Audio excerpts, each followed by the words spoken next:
الحمد لله وكفى وسلام على عباده الذين اصطفى أما بعد فأعوذ بالله من الشيطان الرجيم بسم الله الرحمن الرحيم وهو معكم أينما كنتم والله بما تعملون بصير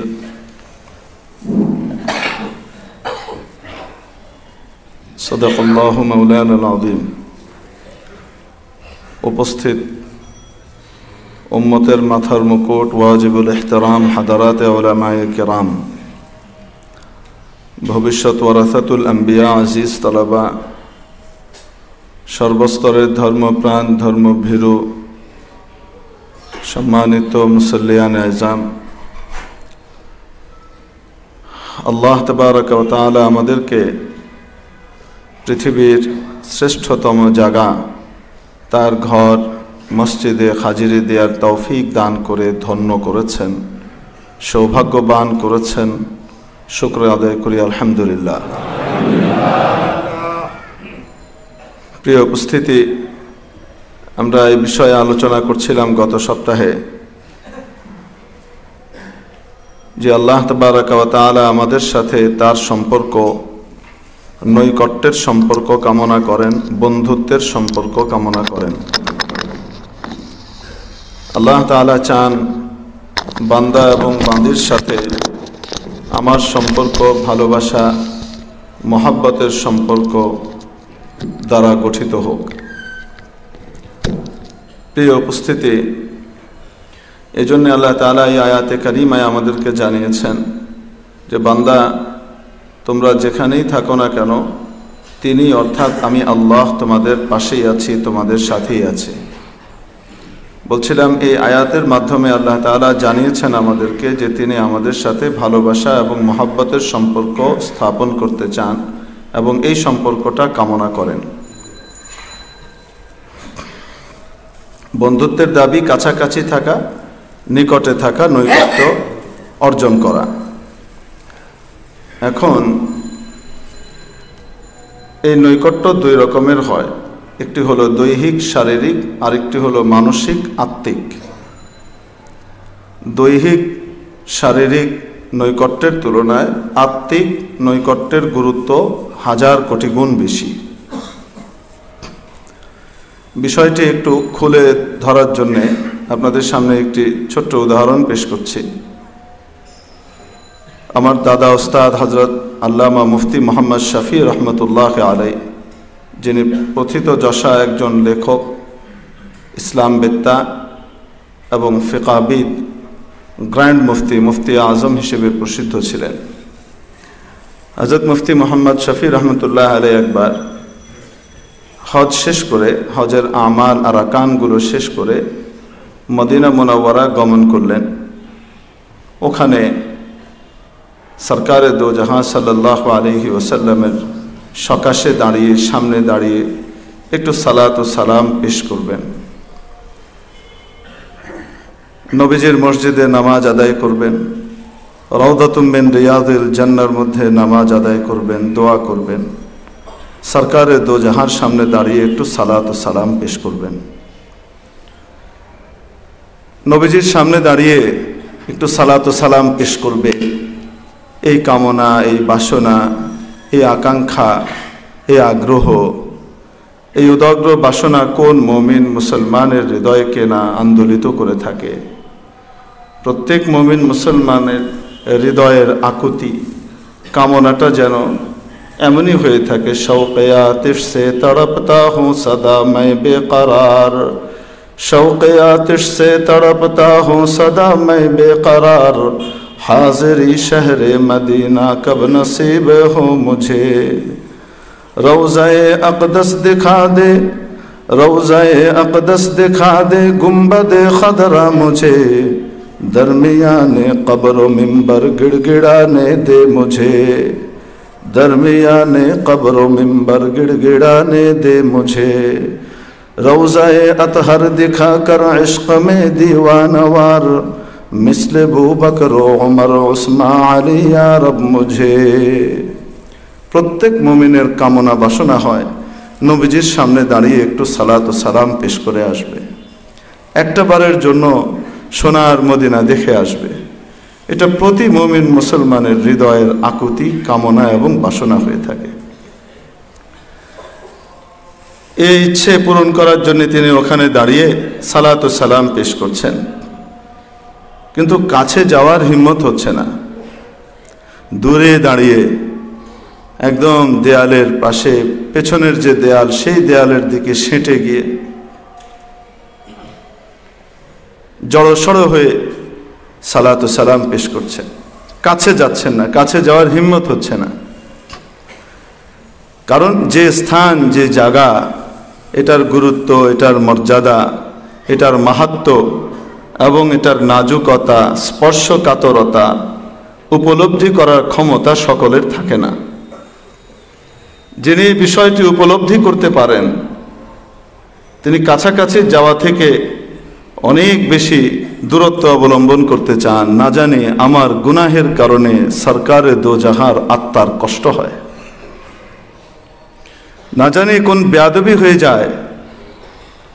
জায়গাটা কত গুরুত্বপূর্ণ, কত স্পর্শকাতর। যে স্থানের সাথে, পৃথিবীর যে জমির সাথে, যেই জায়গার সাথে আল্লাহর হাবিব সাল্লাল্লাহু আলাইহি ওয়াসাল্লামের দেহ মোবারক লেগে আছে, স্পর্শ করে আছে, সে জায়গাটা আল্লাহ রব্বুল ইজ্জতের কাছে নিজের আরশের চেয়েও বেশি প্রিয়। খাতামুল ফুকাহা ওয়াল মুহাদ্দিসিন, ইমামুল আসর আল্লামা আনওয়ার শাহ কাশ্মীরি রহমতুল্লাহ আলাইহি, তার ভাষায় এই জায়গার গুরুত্ব, নাজুকতা, স্পর্শকাতরতা এভাবে তুলে ধরেছেন। পাকিজা তারাজা আরশে বারি জান্নাত ও আফলাক, পাকিজা তারাজা আরশে বারি জান্নাত ও আফলাক, আরাম গাহে পাকে রসূল আরবি है। ऐ ज़ाहिर बैते नबवी याद रहे ये, ऐ ज़ाहिर बैते नबवी याद रहे ये, बेकायदा या जुम्बिश लब बेअदबी है, बेकायदा या जुम्बिश लब बेअदबी है। आहिस्ता कदम पस्त निगाह पस्त सदा हो, खाबीदा यहाँ रूह रसूल अरबी है। ও নবীর ঘর জিয়ারতকারী, ও নবীর বাড়ি জিয়ারতকারী, একটু সাবধানে থেকো। তুমি জানো না কোথায় এসেছো। যে জায়গাটি নবীজির শরীরের সাথে স্পর্শ করে আছে, সে জায়গাটি মাওলায়ে পাকের কাছে নিজের আরশের চেয়েও বেশি প্রিয়। তুমি এমন জায়গাতে এসেছো যেখানে সামান্য একটু উল্টো পাল্টা কথোপকথন হয়ে গেলে নিজের দুনিয়া আখিরাত ধ্বংসের কারণ হয়ে যেতে পারে। বেকায়দা ইয়া জুম্বিশে लब বেআদবি है। আমাদের আলে হাদিস মাওলানা সাহেব হুজুররা বলবেন শিরিক শিরিক শিরিক। মুশকিল হলো শিরিক, ওনারা তো অনেক শিরিক বুঝেন, হযরত ওমর রাদিয়াল্লাহু আনহু শিরিক বুঝতে পারে নাই, বড় মুসিবতের জিনিস। শিরিক আর তাওহীদ আম্মা জান আয়েশা বুঝতে পারেন নাই, সাহাবীরা বুঝতে পারেন নাই। আজকালের এনারা শিরিক অনেক বেশি বুঝে ফেলছেন। আল্লাহ তাআলা আরো বেশি বোঝার তৌফিক দান করুন, যেহেতু চাচ্ছেন অনেক বেশি বুঝতে। হযরত ওমর রাদিয়াল্লাহু তাআলা আনহু, হযরত ওমর রাদিয়াল্লাহু তাআলা আনহু একবার মসজিদে নববীতে বসা, ওনার খেলাফতে আমলের কথা। দুই ব্যক্তি বনু সাকিফের, তায়েফ থেকে তারা গিয়েছে। তায়েফ গোটা আরবের মধ্যে সবচেয়ে সমৃদ্ধ এবং আবহাওয়ার দিক থেকে উন্নত নগরী হিসেবে খ্যাত ছিল। বড় বড় সর্দাররা সব ওখানে কুঠি বানাতো, নিজেদের বাড়িঘর বানাতো, খুব উন্নত এলাকা। তো ওখান থেকে এসেছে দুই ব্যক্তি। তারা মসজিদে নববীতে এসে, এলিট এলাকার মানুষ যেহেতু, তো মসজিদ টসজিদের পরোয়াতে একটু কম হয়, ওখানে স্বাভাবিক কথাবার্তা বলতে থাকে। তো বলছে,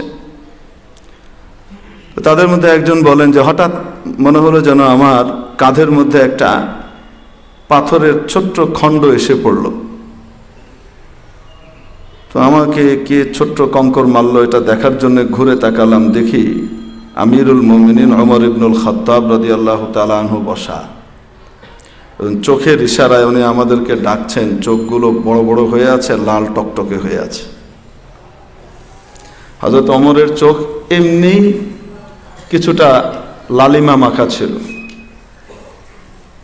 উসদুল গাবার মধ্যে ওনার যে হলিয়া বর্ণনা করা হয়েছে, আল ইসাবার মধ্যে ওনার যে হলিয়া বর্ণনা করা হয়েছে ফি মারিফাতিস সাহাবা, এটার ভিতরে একটা বক্তব্য হলো শাদীদু হুমরাতিল আইনাইন, দুই চোখ টকটকে লাল হয়ে থাকতো, বড় বড় চোখ টকটকে লাল, আর কথায় কথায় কল্লা উড়াই দিব, ইয়া রাসূলুল্লাহ অনুমতি দেন, এই বদমাশের কল্লা উড়াই দিই, মুনাফিক, খুব কড়া। এবং নবীজি ওনার ব্যাপারে বর্ণনা করেছেন আশাদ্দুহুম ফি আমরিল্লাহি ওমর, আল্লাহর বিধানকে বাস্তবায়ন করার ক্ষেত্রে সবচেয়ে কঠোর ব্যক্তি হলেন ওমর। আল্লাহু আকবার। কাফিরদের ব্যাপারে সবচেয়ে কঠোর ব্যক্তি ছিলেন হযরত ওমর, মুনাফিকদের ব্যাপারে সবচেয়ে কঠোর ব্যক্তি ছিলেন হযরত ওমর। এক চুল ছাড় নাই, এখানে কোনো নরমের কারবার নাই। এবং মজার ব্যাপার হলো আল্লাহ তাআলা হযরত ওমরের রাদিয়াল্লাহু তাআলা আনহুর মুওয়াফাকা, তার সমর্থন করেছেন আবার এই বিষয়ে। যখন মুনাফিক সর্দার আব্দুল্লাহ ইবনে উবাই ইবনে সালুল সে মারা গেল, দেখেন আব্দুল্লাহ তার নাম, এনার ছেলের নামও আব্দুল্লাহ, ছেলে হলো পাক্কা মুসলমান আর বাপ হলো কাট্টা মুনাফিক, জবরদস্ত কারবার। দুইজনের নামই আব্দুল্লাহ, ছেলের নামও আব্দুল্লাহ, বাবার নামও আব্দুল্লাহ। ছেলে হলেন নবীজির একান্ত একনিষ্ঠ অনুসারী ভক্ত এবং নবীজির জন্য একদম জান ফেদাকারী মুসলমান, আর বাপ হলো মুনাফিকদের সর্দার। এই আব্দুল্লাহর বাবার নাম উবাই, এই মুনাফিক সর্দার যে তার বাবার নাম কি? উবাই, আব্দুল্লাহ বিন উবাই বিন সালুল। এই সালুল কিন্তু আবার উবাইয়ের বাপ না, সালুল আব্দুল্লাহরই মায়ের নাম। কোন সাহাবীর সাথে আপনি দেখবেন না যে তার নামের সাথে তার বাপ আর মা দুজনের নাম উল্লেখ করা হয়, একমাত্র মুনাফিক সর্দার, তার জন্য তার বাপ মা উভয়ে অপমানিত, এই জন্য উভয়ের নাম উল্লেখ করে দেওয়া হয়েছে, আব্দুল্লাহ বিন উবাই বিন সালুল। মার পরিচিতি, মার নাম সন্তানের হৃদয়ে থাকবে, মাহারাম আত্মীয় স্বজনের দিলে থাকবে, বাইরে প্রকাশ করার মতো নয়। এটার মধ্যেও পর্দা আছে, যদিও এখন এটা বাধ্যতামূলক আমাদের ওই যে কাকা বাবু দাদা বাবুদের তরিকা অনুযায়ী। ওদের ওখানে এছাড়া তো উপায় নেই, বাপ খুঁজে পাওয়া যায় না, মার পরিচয় ছাড়া কেমনে হবে? আমাদের এখানে তো আল্লাহ রহমতে এরকম না, তো এই প্রেক্ষাপটে আমেরিকার এই তরিকা টেনে আনার কোনো দরকার নেই। মার অপমান করছেন, মার নামটা উল্লেখ করলেই সম্মান হয়ে গেল, মার নামটা উল্লেখ করলেই সম্মান হয়ে গেল। মা জাতির অপমান পদে পদে প্রতি মুহূর্তে করে যাচ্ছে। যারা করাচ্ছে, যারা এগুলোর ইন্ধন দিচ্ছে, তাদেরকে কোনো সময় বিচারের কাঠগড়ায় আনা হয় না।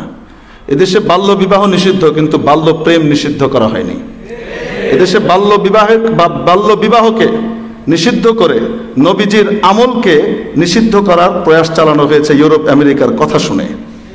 নবীজি সাল্লাল্লাহু আলাইহি ওয়াসাল্লাম আম্মাজান আয়েশা রাদিয়াল্লাহু তাআলা আনহাকে যে বিয়ে করেছিলেন, কত বছর বয়সে বিয়ে করেছিলেন?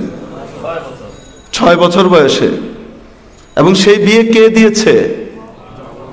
আল্লাহ দিয়েছেন।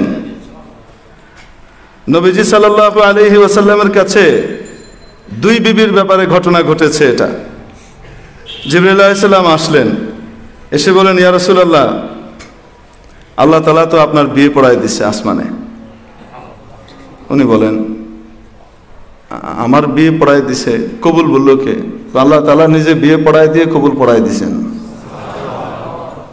কার সাথে বিয়ে দিছেন? জাইনাব বিনতে জাহাসের সাথে আল্লাহ তাআলা আসমানে বিয়ে দিয়ে দিছেন। ওনার বিয়ে হয়েছে কোথায়?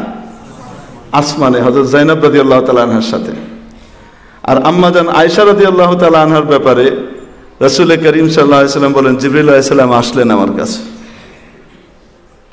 স্বপ্নের ভিতরে, এবং এটা ওহী হয়, নবীর স্বপ্ন কি হয়? হ্যাঁ, আসলেন, এসে আমার কাছে একটা জান্নাতি রুমালে পেঁচানো, লাল কাপড়ে পেঁচানো সুন্দর একটা জিনিস আমার সামনে দিলেন। বলেন, আল্লাহ তাআলা আপনার কাছে এটা তোহফা হিসেবে, হাদিয়া হিসেবে পাঠিয়েছেন, নেন, দেখেন, গ্রহণ করেন। আল্লাহ তাআলা একে আপনার জন্য বিবি হিসেবে বরণ করিয়ে নিয়েছেন। তিনি বলেন, আমি ওখান থেকে যখন কাপড় উঠালাম, তো উঠিয়ে দেখি আবু বকরের মেয়ে আয়েশা। তো আম্মাজান আয়েশা রাদিয়াল্লাহু তাআলা আনহার সাথে বিয়ে এটার বন্দোবস্ত ব্যবস্থাপনা করেছেন কে? কত বছর বয়সে? যখন হযরত আম্মাজানের বয়স 6। তাহলে বাল্য বিবাহ নিষিদ্ধ। আল্লাহর নবী আমাদের দেশে এই যুগে আসলে বর্তমান আইন অনুযায়ী ম্যাজিস্ট্রেট গিয়ে ওই যে একবার ঘটনা ঘটাইছে না, 14 বছরের মেয়েকে বিয়ে দিচ্ছে তার বাবা মা, ম্যাজিস্ট্রেট সাহেব গিয়ে লাথি মেরে খাবারের ডেক টেক সব ফেলে দিয়েছেন। ম্যাজিস্ট্রেট সাহেব, কবরে যেতে হবে আপনাকে। আপনি যেই ওপরের কথা বলছেন সেই ওপর কিন্তু আপনাকে কবরে বাঁচাতে পারবে না। সেই ওপরের উপরে একজন আছেন, মহা উপরে, তিনি কে? আল্লাহ। হ্যাঁ, বাল্য বিবাহের কারণে এটার যে অপব্যবহার হয়, এটার দ্বারা যদি নাকি কোনো হক নষ্ট করা হয়, সেটা রোধ করার জন্য আইন করা দরকার। মাথা ব্যথা তাই বলে মাথা কেটে ফেলে দেয়া, এটা কোনো সময় সঠিক চিকিৎসা হতে পারে না। এটা সঠিক সমাধান নয়, এটা নির্বুদ্ধিতার পরিচয়। আমরা যে সমস্ত বিয়েগুলোকে নিষিদ্ধ করে দিচ্ছি, তাহলে আমাদের বঙ্গমাতার বিয়েটাকে নিষিদ্ধ করে দেবেন? আমাদের জাতির পিতা বঙ্গবন্ধু মরহুম শেখ মুজিবুর রহমান সাহেব, উনি বঙ্গমাতা ফজিলতুন্নিসা রেনুকে যে বিয়ে করেছিলেন, কত বছর বয়স ছিল আম্মাজানের? আরে কিসের 3 বছর? 13 বছর বয়সে, মতান্তরে 11। কথা কি কয় না কয়। তো আমাদের এখানে তো 16 বছরের আগে বিয়ে না, এখন তো 16 বছর একটু ছাড় দিয়েছে। 18 বছরের আগে বিয়ে করলে নাকি কি হয়ে গেছে, বালিক আসে, তখনও বাল্য বিবাহ করা যাবে না। তো ওইটাকে নিষিদ্ধ করে দেন, জাতির পিতার বিয়ে নিষিদ্ধ হয়ে যাবে। এমন এক আইন বানাইছি, সেই আইনে জাতির পিতার বিয়ে কি হয়ে যাবে? বাদ। জবরদস্ত আইন। যারা আইনগুলা করে তারা একটু নিজেদের ইতিহাস এবং পেছন আগ পরও তো দেখা দরকার। তো বাল্য বিবাহ তো নিষিদ্ধ করেছেন, বাল্য প্রেমকে যে বৈধ করে রেখেছেন, বাল্য প্রেমের ব্যাপারে যে সুরসুরি দেওয়ার লোক রেডি করে রাখা হয়েছে, তারা যে অবাধে এই ধরনের সুরসুরিগুলো দিচ্ছে, তুমি এক্সপোজ হও। তোমার কয়জন গার্লফ্রেন্ড, তোমার কয়জন বয়ফ্রেন্ড? একজন টিচার তার ছাত্রকে, তার ছাত্রীকে, তার কয়জন বয়ফ্রেন্ড, কয়জন গার্লফ্রেন্ড, এই সমস্ত কথা জিজ্ঞেস করা এবং তাকে এই ধরনের কথা বলে উৎসাহিত করা, এরকম টিচার নয়, পায়খানার জুতা দিয়ে তার মাথায় পিটানো দরকার। চরিত্রহীন, এটা শিক্ষকের কাজ হতে পারে না। এই ধরনের যৌন সুরসুরি দেওয়ার কিছু লোক আমাদের দেশের মধ্যে পাশ্চাত্যের কালচারকে টেনে আনার জন্য কিছু বিকৃত রুচির বিবেক বিক্রেতা বুদ্ধিজীবী আছে, যারা এই সমস্ত কর্মকাণ্ড অহর্নিশি দিবানিশি অবলীলায় করে যাচ্ছে। আমরা তাদের ব্যাপারে কোনো সময় মুখ বন্ধের ব্যবস্থা করি নাই। আর তাদের এই সমস্ত প্ররোচনার কারণে আজকে ইতিহাসের জঘন্যতম ঘটনা যেটি এই বাঙালি জাতি অবলোকন করেছে মাত্র 1 সপ্তাহ আগে, এটা কোনোদিন কল্পনা করা যেত না। আমার এই বাংলাদেশে দিহান আনুষ্কার যে ঘটনা ঘটেছে, আমি এখানে বর্ণনা করতে চাই না, আপনারা জানেন। এখানকার এই ধর্ষণ, এখানকার এই হত্যা, এখানকার এই অপরাধের জন্য তাদেরকে কাঠগড়ায় দাঁড় করানো দরকার, যারা এই বাল্য প্রেমকে বৈধতা দিয়ে রেখেছে, যারা এই ধরনের কাজের ভিতরে বাধা দেওয়ার পরিবর্তে তাদেরকে উস্কানি দেওয়ার ব্যবস্থা করেছে, যারা কো এডুকেশনকে শুধু হালাল না বরং এটা আধুনিকতার উন্নত স্তর বলে স্বীকৃতি দিচ্ছে, যারা কো এডুকেশনকে এ দেশ ধ্বংসের কারণ নয় বরং এদেশের উন্নয়নের প্রতীক হিসেবে আখ্যায়িত করছে। ওরে মুসলমান, এত মস্তিষ্ক এইভাবে কিভাবে পচে যায়, এত কিভাবে পচে যায়? তোমরা কি দেখো না তোমাদের বাংলাদেশের ভিতরে খ্রিস্টানদের যে প্রতিষ্ঠানগুলো আছে, যারা শিক্ষার ব্যাপারে চালানা ছাড় দিতে রাজি নাই? তোমরা দেখো না এখানে তোমাদের পাশে সেন্ট জোসেফ আছে? দেখো না কোনো মেয়েকে ভর্তি করে? বলেন না কেন? সেন্ট জোসেফ বাংলাদেশের সেরা স্কুলগুলোর মধ্যে একটি। তারা উঠতি বয়সের বাচ্চাদেরকে কোনো সময় বাচ্চাদের সাথে মিশতে দেয় না। তারা জানে শিক্ষার পরিবেশের ভিতরে এটি বড় প্রতিবন্ধক হয়ে দাঁড়াতে পারে। শিক্ষা তাকে আগে শিখাতে হবে, জ্ঞানী করতে হবে, তারপরে সে দেশের অ্যাসেট হবে। যান হলি ক্রসে যান, আপনার ছেলেকে ভর্তি করতে যান, এটা ওদের পরিচালিত প্রতিষ্ঠান। ওখানে কেউ মৌলবাদ দেখে না, ওখানে কেউ জঙ্গিবাদ দেখে না। ওখানে মনে করে না এটি প্রয়োজনীয় করণীয়, বহির্বিশ্ব থেকে তারা সমর্থন পুষ্ট। তাদের ব্যাপারে একটু কিছু বলতে গেলে এমবেসিগুলো হা হা করে ওঠে। সেখানে কিন্তু মৌলবাদ নয়, সেখানে কিন্তু কোনো সংকীর্ণ মনা বিষয় নাই, সংকীর্ণতা সেখানে ধরা পড়ে না। শুধুমাত্র আল্লামারা, নবীর ওয়ারিসরা যখন নাকি বলে যে তোমাদের বাচ্চাদের চরিত্র রক্ষার জন্যে শিক্ষা ব্যবস্থার ভিতরে মেয়েদের জন্য আলাদা নিরাপদ শিক্ষা প্রতিষ্ঠান তৈরি করো, ছেলেদের জন্য আলাদা নিরাপদ শিক্ষা প্রতিষ্ঠান তৈরি করো, একটা সার্টেন এইজ পর্যন্ত 5, 6, 7 বছর পর্যন্ত সমস্যা হয় না, তারপর থেকে যেন আলাদা আলাদা তাদের পড়ার পরিবেশ তৈরি করা যায়, এটার ব্যবস্থা করো। এটার জন্য যখন আলেম ওলামারা বলেন তখন তাদেরকে নেরো মাইন্ডেড বলা হয়, তখন তাদেরকে দেশকে পিছিয়ে দেয়া হচ্ছে এ কথা বলা হয়। কেন? চোখের সামনে দেখেন না, সেন্ট জোসেফ দেখেন না, হলি ক্রস দেখেন না, কেন তারা মিশতে দেয় না? তারা অ্যাসেট তৈরি করে। বাংলাদেশের সেরা কলেজ সূচনা লগ্ন থেকে আজ পর্যন্ত যাদের নেতৃত্ব ধরে রেখেছে, তাদের পড়ালেখার মানকে ধরে রেখেছে, নটর ডেম। যান আপনার মেয়েকে ভর্তি করেন, পারবেন? বলেন, অকপট স্বীকারোক্তি দেন, অন্যায় তো অন্যায় করেছি, যেটা করেছি এটা তো বলতে হবে। কোন মেয়েকে ভর্তি করবে না। ওরা সিস্টেম নিয়েছে আমরা দেশের সেরা বিজ্ঞানী তৈরি করব, ওরা টার্গেট নিয়েছে আমরা দেশের প্রশাসন নিয়ন্ত্রণ করব, সার্ভিস ক্যাডারের সেরা শীর্ষ মেধাবী ব্যক্তিদেরকে আমরা এখান থেকে তৈরি করে দেব। আমাদের তৈরি করা বাচ্চারা দেশ নিয়ন্ত্রণ করবে, আমাদের তৈরি করা বাচ্চারা গোটা দেশের সমস্ত গুরুত্বপূর্ণ পদগুলো অলংকৃত করবে, তারাই নেতৃত্ব দেবে, তারাই বহির্বিশ্বে এই দেশকে উঁচু করে ধরবে। ফলশ্রুতিতে এই দেশটা আমাদের কথার বাইরে যেতে পারবে না। আমাদের নির্ধারিত তাই করছে। মেরে মোহতারাম দোস্ত, ওটা ওরা বোঝে, খ্রিস্টানরা বোঝে, ইহুদিরা বোঝে, মুসলমানের বাচ্চা মুসলমান বোঝে না, তার নবীর বাণী শোনার পরেও বোঝে না।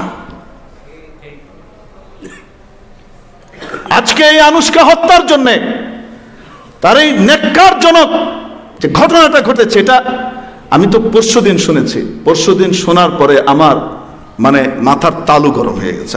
আমি কোনোভাবে নিজেকে কন্ট্রোল করতে পারছিলাম না। Is it possible in our mother country Bangladesh? কিভাবে সম্ভব? আমাদের এই সোনার বাংলা, এটা কিভাবে সম্ভব? আমার মাথায় ধরছিল না। কিন্তু কারা করেছে? কারা এটার পেছনে উস্কানি দিয়েছে, ইন্ধন দিয়েছে, যুগ যুগ পর্যন্ত যৌন সুরসুরি দিয়েছে, মিডিয়ার মধ্যে এক্সপোজ করার বিভিন্ন ঘটনাগুলো ঘটিয়ে তাদের ভেতরে বিভিন্ন রকমের লালসা তৈরি করেছে। এই সমস্ত বিষয়গুলো কারা তৈরি করেছে? সেগুলোর জন্য কোনো বিচার নাই, কোনো কিছু নাই। মনে রাখবেন, প্রতিটি খুন, প্রতিটি ব্যভিচার, প্রতিটি ধর্ষণের জন্য যারা এগুলো করেছে, যারা এগুলোর সমর্থন দিচ্ছে, যারা এগুলোকে আইনগতভাবে সমর্থিত করছে, তাদেরকে কিয়ামতের দিন আল্লাহর আদালতে কাঠগড়ায় ধর্ষক হিসেবে, হত্যাকারী হিসেবে দাঁড়ানো লাগবে। ওয়ামান সান্না সুন্নাতান সাইয়্যাতান, আমার কথা নয়, নবীজির কথা। ওয়ামান সান্না সুন্নাতান সাইয়্যাতান ফালাহু উযরুহা ওয়া উযরু মান আমিলা বিহা, যে কোনো বাজে জিনিসের প্রচলন ঘটায় এবং সেটির সমর্থন দেয়, এই ব্যক্তির কাঁধে যে এই কাজটি করবে তার গুনাহ আসবে, এবং তার কাঁধের ভিতরে যারা এরপরে এটার ধারা অনুযায়ী করবে তাদের গুনাহগুলোও আসবে। এত সহজ না। অনেক নামাজ, অনেক রোজা, অনেক হজ, অনেক যাকাত, মনে করছি কিয়ামতের দিন গিয়ে আমি বেঁচে যাব, পার পেয়ে যাব। আল্লাহর রহমত হলে হয়তো বেঁচে যেতে পারি, কিন্তু এই সমস্ত বিষয় যদি ফলো না করি, নবীজির এই সমস্ত কথাগুলো যদি মাথায় না রাখি, তাহলে সেদিন জবাবদিহি করতে পারবো না। এই যে বক্তব্য রাখলাম, কথা বললাম, নবীজির বাণীটা শুনিয়ে দিলাম। প্রত্যেক নবী এসে বলেছেন যে আমি সতর্ককারী, হুঁশিয়ারকারী। কোন জিনিস তোমাদেরকে জাহান্নামে টেনে নেবে সে ব্যাপারে আমি হুঁশিয়ারকারী। এই দায়িত্ব আলেম ওলামারা পালন করবেন। তারা বলবেন এই একই জিনিসকে এখানে উপস্থিত বিভিন্ন রকমের লোক বিভিন্নভাবে নেবে। একদলের জীবনের গতিপথ পরিবর্তিত হবে, একদল নববী নূর এবং আসমানি এলেমের আলো দ্বারা নিজের জীবনকে আলোকিত করে ফেলবে, অতীতের ভুলগুলো সম্পর্কে আক্ষেপ করবে, আফসোস করবে, তওবা করবে, আল্লাহ তাআলার নিকটবর্তী হয়ে যাবে। আর আরেক জামাত এখান থেকে গু তালাশ করবে, ময়লা তালাশ করবে, না পেলেও সে সমস্ত কথা বাইরে যেয়ে বলে বেড়াবে। একই মজলিসের ভিতরে, আরে ভাই একটাই তো ফুল, এই একই ফুলের ভিতরে রস আছে, এই রস মৌমাছি খায়, মৌমাছি এই রস খাওয়ার পরে সেখান থেকে কি বের করে? মধু তৈরি করে। ওই রস থেকে তার মধু তৈরি হয়, যে মধুর ব্যাপারে আল্লাহ কোরআনে কারীমে বলেছেন ফিহি শিফাউল লিন-নাস, গোটা মানব জাতির রোগের আরোগ্য ওর ভিতরে রেখে দেয়া আছে মধুর মধ্যে। আবার ওই একই ফুলের রস চষে কিন্তু বলতা, অনেক ডিজাইন করা ভীমরুল, উনিও কিন্তু খান, কিন্তু ওনার ওখান থেকে কোষ্ঠী বিষ ছাড়া আর কিছু তৈরি হয় না। একই চারণভূমির ভেতরে, একই চারণভূমির ভেতরে হরিণ খায়, দুই হরিণ খাচ্ছে, দেখতে তো দুটোই হরিণ, এক হরিণ, সেখান থেকে খাওয়ার পরে তার পেটের মধ্যে মৃগনাভি তৈরি হচ্ছে, কস্তুরী তৈরি হচ্ছে, যেটা গোটা পৃথিবীর সবচেয়ে দামি সুগন্ধিগুলোর ভিতরে একটা। প্রাকৃতিক সুগন্ধিগুলোর ভিতরে সবচেয়ে সেরা সুগন্ধির নাম হলো কস্তুরী। ওটা ওই একই ঘাস খেয়ে তৈরি হচ্ছে কিন্তু, আর ওই একই জায়গার ঘাস খেয়ে আরেক হরিণের পেটের ভিতরে শুধু গু, গোবর আর মুত আর হাগাই তৈরি হচ্ছে, ছাগলের লাদির মতো লাদ তৈরি হচ্ছে, ওটাই হচ্ছে। এই একই জায়গা থেকে কেউ এক গোয়েন্দা সহি রিপোর্ট দেয় যে হ্যাঁ উনি গঠনমূলক আলোচনা করেছেন, সমাজকে ব্যভিচার, খুন, ধর্ষণ, মাদক ইত্যাদির কবল থেকে মুক্ত করার আলোচনা করেছেন, দেশ গড়ার আলোচনা করেছেন। আরেকজন যে রিপোর্ট দেবে উনি আলোচনা করেন কিছু উগ্রতা আছে, সরকার বিরোধী ছোঁয়া পাওয়া যায়। গু তৈরি হবে তোর পেটের ভিতরে, তুই এটাই করবি।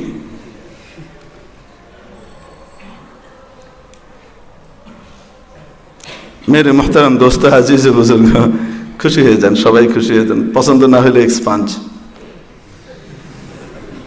যার যতটুকু পছন্দ হয়নি যান। তো বলছিলাম, এই যে দুর্ঘটনাটা ঘটলো, এটা আমরা কল্পনা করতে পারি? কিভাবে সম্ভব? আল্লাহু আকবার কবীরা। তো নবীজির তরিকার ভেতরেই একমাত্র শান্তি, কল্যাণ, কামিয়াবি, নবীজির দিক নির্দেশিত পন্থার ভিতরেই একমাত্র সুখের ছোঁয়া পাওয়া যায়। পার্থিব সুখ এবং পরকালীন সুখ নবীজির তরিকার ভিতরেই নিহিত, আল্লাহর সাথে নৈকট্য স্থাপনের মধ্যেই নিহিত। তো এখান থেকে বলছিলাম যে ওই জায়গার গুরুত্ব আল্লাহ তাআলার কাছে নিজের আরশের চেয়ে বেশি, এবং আল্লাহর নবী যেখানে আছেন, হাদিসের ভাষা অনুযায়ী এটা কিভাবে সম্ভব আমরা জানি না। আমরা শুধু জানি নবী যা বলেছেন তাই সত্যি। নবীজি বলেছেন আল আম্বিয়া ওয়া আহইয়াউন ফি কুবুরিহিম, নবীরা কবরের ভিতরে জীবিত, আমরা বিশ্বাস করি জীবিত। কিভাবে জীবিত, কেমন জীবন, সেটা কে জানেন? আল্লাহ জানেন। এবং সাহাবায়ে কেরাম রাসূলের সাথে এই আচরণই করতেন। যখন নবীজির সামনে এসে, কবরের সামনে এসে সালাম দিতেন, তখন সরাসরি সম্বোধন করে দিতেন। আর যখন নাকি দূর থেকে দুরূদ পড়তেন, সালাম পাঠাতেন, তখন আল্লাহর ভায়াতে পাঠাতেন। আল্লাহুম্মা সাল্লি আলা সাইয়্যিদিনা ওয়া মাওলানা মুহাম্মদ, আল্লাহুম্মা সাল্লি আলা মুহাম্মাদিন নবিয়্যিল উম্মিয়্যি ওয়া আলা আলিহি ওয়া সাল্লিম তাসলিমা। এটা ভায়া হয়ে পাঠাতেন, আয় আল্লাহ আপনি নাজিল করেন শান্তি আর রহমত। যখন সামনে দাঁড়াতেন কবরের সামনে, তখন সরাসরি সালাম দিতেন, কারণ তারা বিশ্বাস করতেন যে দুনিয়ার জীবন থেকে আল্লাহ ওনাকে সরিয়ে নিয়েছেন, কিন্তু আখিরাতের জীবনে কবরে উনি জীবিত। উনি যেহেতু বলেছেন জীবিত, তো জীবিত। কিভাবে জীবিত কে জানেন? আল্লাহ জানেন। বলছিলাম এরকম কথা বললে অনেকে আবার শিরিক করে, আবার দাবি করে আহলে হাদিস। বড় অদ্ভুত কারবার, দাবি আহলে হাদিসের, যুক্তিতে না মানলে হাদিস মানে না। এই হাদিসের এও বেও করতে থাকে, অদ্ভুত কারবার। আল্লাহ তাআলা আমাদেরকে সহি বুঝ নসিব করে না। আমি হযরত ওমর রাদিয়াল্লাহু তাআলা এরকম করে মারলেন, তো ফিরে তাকিয়ে দেখার পরে ডাকলেন, ডেকে বললেন কোথেকে এসছো? সাকিফ থেকে। বনু সাকিফের আমরা, তাইফ থেকে এসছি। উনি বললেন যদি তোমরা এখানকার হতে না, মদিনার অধিবাসী হতে, আল্লাহর হাবিব এখানে শোয়া, আর তোমরা জোরে কথা বলে ওনাকে কষ্ট দিচ্ছ, আরে ভাই, কষ্ট কে পায়? মুর্দা মানুষ কষ্ট পায়? কোনো টের পায়? মুর্দা মানুষের গায়ের ভিতরে সূচ বিদায় টের পায়? টের পায় না। কি বলছেন আল্লাহর হাবিব? শোয়ার তোমরা এখানে কষ্ট দিচ্ছ ওনাকে জোরে কথা বলে। যদি তোমরা এখানকার হতে না, তাহলে লাজআলতুকুমা নাকালান ইলা ইয়াউমিল কিয়ামাহ, কিয়ামত পর্যন্ত মানুষের জন্য আমি তোমাদেরকে ইবরত বানিয়ে রাখতাম। আল্লাহু আকবার। তো হযরত রাসূল করিম সাল্লাল্লাহু আলাইহি সাল্লামের সামনে এসে এভাবে উনি সালাত ও সালাম পেশ করছেন। এজন্য ওখানে যখন যাব আদবের সাথে যাব। ওখানে গিয়ে হই হুল্লোড় করা নয়, ওই জায়গাতে গিয়ে সেলফি তোলা নয়, ওই জায়গাতে গিয়ে আশপাশের ডিজাইনার চাকচিক্য দেখা নয়। ওখানকার সবচেয়ে বড় সৌন্দর্য নবী করিম সাল্লাল্লাহু আলাইহি ওয়াসাল্লামের জাত। ওখানে যে সামনাসামনি সালাম ওইভাবে, আসসালাতু ওয়াসসালামু আলাইকা ইয়া রাসূলুল্লাহ, হে আল্লাহর রাসূল আপনার উপরে সালাত ও সালাম। আসসালাতু ওয়াসসালামু আলাইকা ইয়া হাবিবাল্লাহ, আসসালাতু ওয়াসসালামু আলাইকা ইয়া খায়রা খালকিল্লাহ, এ সৃষ্টির সেরা, ও আল্লাহর সৃষ্টির সেরা, আপনার উপরে সালাত ও সালাম। হযরত মুফতি মুহাম্মদ শফি রহমতুল্লাহ আলাইহি কাছে যাওয়ার হিম্মত করছেন না, দূরে দাঁড়িয়ে সালাত ও সালাম পেশ করছেন। ওই অবস্থায় যেন রওজায়ে আতহার থেকে আওয়াজ আসছে, ও মুফতি মুহাম্মদ শফি, দূরে কেন দাঁড়িয়ে আছো, কাছে এসো। ওই কান আমার আপনার নাই, কান তো নষ্ট করে ফেলেছে, যা না শোনার তা দিয়ে নষ্ট করে ফেলেছে। হযরত হাতিম আসম রহমতুল্লাহ আলাইহির এক এক সেজদা এক এক রকমের হতো, এক এক রুকু এক এক রকম। কোনোটা অল্প সময়ে ৩-৪ বার সুবহান রাব্বিয়াল আযীম, সুবহান রাব্বিয়াল আলা পড়েছেন, উঠে গেছেন, এরকম। আর কোনোটা এত লম্বা, এত দীর্ঘ, একই নামাজের মধ্যে। তো কেউ জিজ্ঞেস করেছেন, হযরত আপনার নামাজের মধ্যে এইরকম হয় কেন? তুমি বলেছেন, বলেন না, বারবার জিজ্ঞেস করে বলেছেন, যতক্ষণ পর্যন্ত উপর থেকে আওয়াজ না পাই যে কবুল হয়েছে, কিভাবে ওঠাই? আর ওনার এই মর্যাদাটা কিভাবে অর্জিত হয়েছিল বলবো আপনাদেরকে। হাতিমে আসম, ওনাকে আসম বলা হতো। আসম মানে বধির। উনি নিজের নামের সাথে এটা লাগিয়ে নিয়েছিলেন। কেন অর্জিত হয়েছিল? এই যোগ্য, এই একটা আমলের কারণে। সেটা হলো, একবার ওনার কাছে মাসআলা জিজ্ঞেস করতে এক বুড়ি এসেছে, বৃদ্ধা নারী। আসার পরে বৃদ্ধা একটা মাসআলা জিজ্ঞেস করতে গিয়ে তার বায়ু বেরিয়ে গেছে সশব্দে। তো এটা যে কোনো পুরুষের জন্যই লজ্জাস্কর, মেয়েরা তো আরো অনেক বেশি লাজুক, একজন বৃদ্ধা মা তো আরো বেশি লাজুক। ওনার কাছ থেকে যখন এই আওয়াজটা বেরিয়ে গেল, উনি বড় লজ্জিত হয়ে গেলেন যে হুজুর এটা শুনে ফেললেন। হাতিম আসম রহমতুল্লাহ আলাইহি তার এই বিষয়টার সাথে সাথে উপলব্ধি করে মুহূর্তের ভিতরে ডিসিশন নিলেন এবং বলতে লাগলেন, মা আপনি কি জিজ্ঞেস করছেন একটু জোরে বলেন। তো বুড়ি জোরে বলছে। উনি বলেন, আমি শুনতে পাচ্ছি না, আপনি কি বলেন, আরো জোরে বলেন, আমার কানের সমস্যা আছে, আরো জোরে বলেন। তো বুড়ির মনের ভিতরে আনন্দ চলে এসছে, যাক আল্লাহ মান সম্মান বাঁচিয়েছে, হুজুর শুনে নাই। এত জোরে জোরে বলছি তাই শুনে না, ওই আওয়াজ মনে হয় শুনে নাই। আল্লাহ তাআলা রাতের বেলায় স্বপ্ন দেখাচ্ছেন, হাতিম তুমি আবার এক বান্দির লজ্জার দিকে খেয়াল করেছো, তার একটা দোষকে তুমি ঢেকে ফেলেছো, তাকে তুমি খুশি করেছো, আমি এই বিনিময়ে তোমাকে আমার খাস ওয়েলায়াত এবং মর্যাদা তোমাকে নসিব করে দিলাম। এরপর থেকে হযরত হাতিম আসম রহমতুল্লাহ আলাইহি নামাজগুলোর ভিতরে অদ্ভুত রকমের বিষয় হতো, তার ভিতরে এটা একটা। শুনতে পেতেন, ডাক শুনতে পেতেন, হাতিম কবুল হয়েছে, উঠাও, মাথা উঠাও। আমাদের তো কান নষ্ট হয়ে গেছে। যাদের কান আছে তারা শুনতে পায়, যাদের নাক আছে তারা শুনতে পায়। কোরআন শরীফ বলে 8 দিনের দূরত্ব মিশর থেকে যখন হযরত ইউসুফ আলাইহিস সালাম তার জামা দিয়ে পাঠালেন হযরত ইয়াকুব আলাইহিস সালামের কাছে যে আব্বাজানের চোখের উপরে এই মুখের উপরে এই জামাটা রেখো, আব্বাজানের চোখ ফিরে আসবে, দৃষ্টিশক্তি ফিরে আসবে। এটা তো কোরআনের বর্ণনা। ওয়ালাম্মা ফাসালাতিল আইরু, যখন মিশর থেকে ওই কাফেলা বিচ্ছিন্ন হলো, রওনা করলো, ক্বালা আবুহুম, হযরত ইয়াকুব আলাইহিস সালাম তাদের বাবা বলছেন, ইন্নী জাল আজিদু রিহা ইউসুফ লাউলা আন তুফান্নিদুন। যদি তোমরা আমার মাথা খারাপ হয়ে গেছে বা মস্তিষ্কে বিকৃতি ঘটেছে এরকম না বলো, তাহলে আমি বলবো আমি ইউসুফের ঘ্রাণ পাচ্ছি। কতদিনের দূরত্ব থেকে?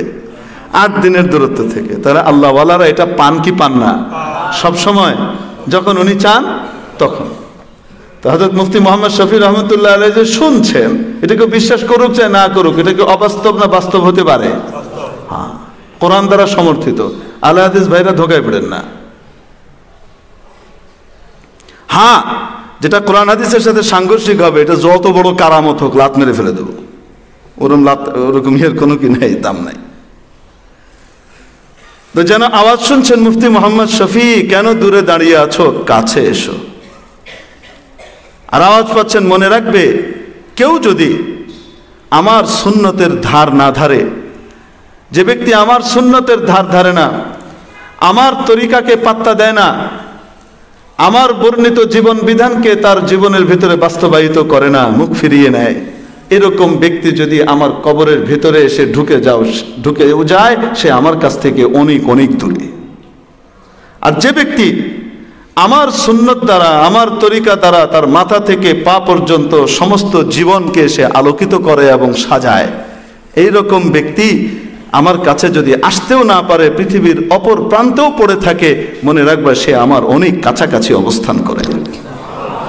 এজন্য বলছিলাম, দৈহিক নৈকট্যের চেয়ে আত্মিক নৈকট্যের গুরুত্ব 1000 কোটি গুণ বেশি। তো আল্লাহ তাআলা বললেন, বান্দা তোমরা যেখানেই থাকো না কেন, আমি আল্লাহ তোমাদের সাথে আছি, কাছে আছি। অতএব তোমরা আমার বিধিবিধান মানার মাধ্যমে, আমার হাবিবের তরিকা অনুযায়ী চলার মাধ্যমে, আমার হাবিবের তরিকাকে ফলো করার মাধ্যমে আমার কাছাকাছি হওয়ার চেষ্টা করো, আমার প্রিয় পাত্রে তোমরা পরিণত হয়ে যাবে। কোথায় আছে এই কথা? কোরআনে কারীমের সূরা আলে ইমরানের 31 নম্বর আয়াতে আল্লাহ তাআলা জানিয়েছেন, কুল ইন কুনতুম তুহিব্বুনাল্লাহ, নবী বলে দেন যদি তোমরা আল্লাহকে ভালোবেসে থাকো, ফাত্তাবিউনি, তাহলে আমি রাসূলের পরিপূর্ণ অনুসরণ করো, ইউহিব্বুকুমুল্লাহ, আল্লাহ তোমাদেরকে ভালোবাসবেন, মাওলা তোমার হয়ে যাবেন। ওয়া ইয়াগফির লাকুম যুনুবাকুম ওয়াল্লাহু গফুরুর রহিম, আল্লাহ যার হয়ে যান তার সমস্ত গুনাহ মাফ করে দেন। আল্লাহ তার গুনাহগুলোকে ধরে রাখেন না, ক্ষমা করে দেন। তো বান্দা যখন মাওলার হয়ে যায়, আর মাওলা যখন বান্দার হয়ে যান, তখন গোটা দুনিয়া কি হয়ে যায়? তার হয়ে যায়। আল্লাহ তাআলা তৌফিক দিলে সামনে এটা নিয়ে আলোচনা করব। তবে শিক্ষণীয় যে বিষয়টা, সেটা হলো আল্লাহ আমাদের কাছে আছেন, ওনার কাছে যাওয়ার চেষ্টা আমাদের করতে হবে, এবং সে চেষ্টার প্রক্রিয়া হলো নবী করিম সাল্লাল্লাহু আলাইহি ওয়াসাল্লামের তরিকাকে পরিপূর্ণ ফলো করা। ওটার মধ্যেই আল্লাহ তাআলার রহমত বরকত নিহিত। নবীজির প্রতিটি কাজ আল্লাহ তাআলার কাছে প্রিয়, প্রতিটি কাজ প্রিয়, প্রতিটি কাজ প্রিয়। এমন কোনো কাজ নাই নবীজির যেটা আল্লাহ পছন্দ করেন। আল্লাহ তাবারাকা ওয়া তাআলা আমাদেরকে রাসূল করিম সাল্লাল্লাহু আলাইহি ওয়াসাল্লামের তরিকা অনুযায়ী আমাদের জীবনকে সাজানোর তৌফিক দান করেন। রাসূলের তরিকা অনুযায়ী আমাদের শিক্ষা ব্যবস্থাকে সাজানোর তৌফিক নসিব করেন। রাসূলের তরিকা অনুযায়ী আমাদের রাষ্ট্রীয় কাঠামোকে সাজানোর তৌফিক নসিব করেন। রাসূলের তরিকা অনুযায়ী আমাদের পারিবারিক কাঠামোকে তৈরি করার তৌফিক আল্লাহ তাআলা নসিব করেন, যেন আমরা সাহাবীদের মতো স্বামী হতে পারি, যেন আমাদের স্ত্রীরা মহিলা সাহাবীদের মতো স্ত্রী হতে পারে, যেন আমাদের মেয়েরা নবীজির মেয়ের মতো, সাহাবীদের মেয়ের মতো মেয়ে হতে পারে, আমাদের সন্তানরা যেন সাহাবীদের সন্তানদের মতো হতে পারে। সেই পরিবেশ তৈরি করে তাদেরকে দেওয়া, এটা আমাদের কর্তব্য, আমাদের দায়িত্ব। আল্লাহ তাআলা আমাদেরকে ব্যক্তি, পরিবার, সমাজ, রাষ্ট্র, আন্তর্জাতিক ক্ষেত্রে, সর্বক্ষেত্রে নবীজি সাল্লাল্লাহু আলাইহি ওয়াসাল্লামকে মহান আইডল হিসেবে ফলো করার তৌফিক নসিব করেন।